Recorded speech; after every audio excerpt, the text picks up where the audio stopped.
En 2009, quand l'ancien président de la République du Niger a exigé d'un pays qui exploitait l'uranium dans notre pays depuis plus de 40 ans de venir réviser les prix de vente de l'uranium et que le gouvernement nigérien leur a soumis sa volonté de s'engager dans un programme électronucléaire, le président de ce pays-là, à l'époque, a dit « il ne faut pas rêver ».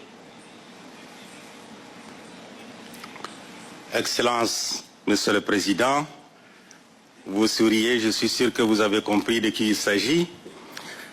Parmi nos richesses, nous avons le gisement d'Imoraren, qui est l'un des plus importants au monde.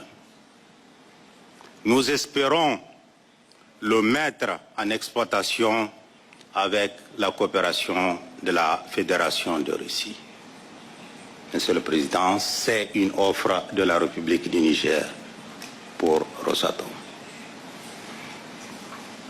Ces atouts ne sont pas seulement des chiffres, ils sont une responsabilité mondiale, car une production stable d'uranium, sécurisée et équitable est indispensable au succès de la transition énergétique planétaire.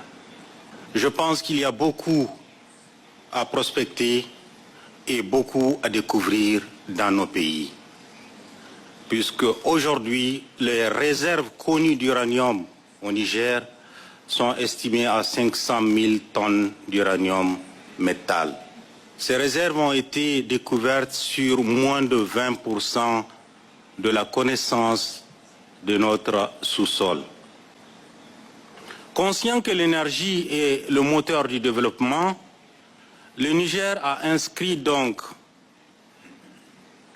un programme électronucléaire dont l'objectif est la construction d'une centrale nucléaire à des réacteurs de 1000 MW chacun.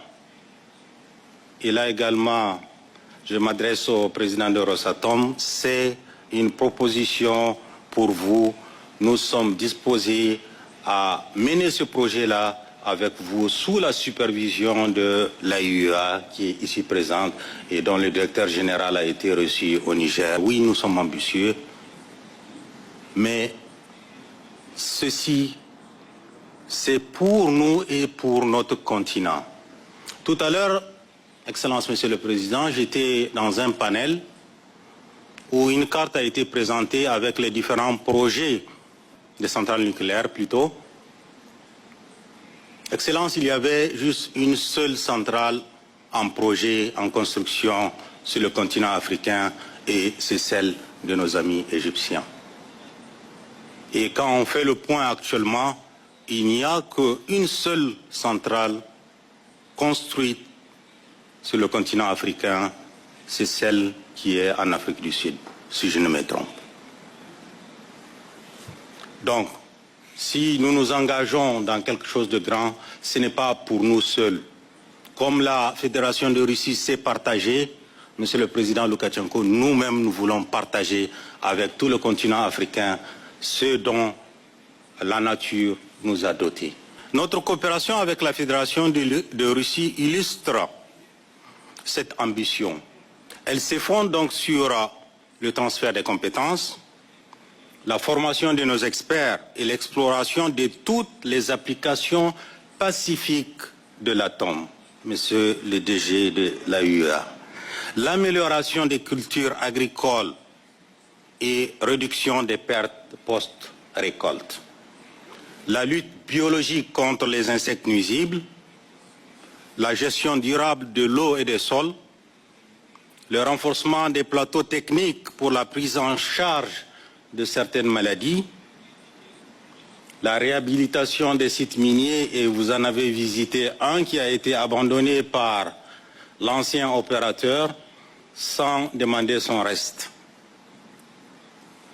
Introduction progressive donc de l'électronucléaire dans notre bouquet énergétique.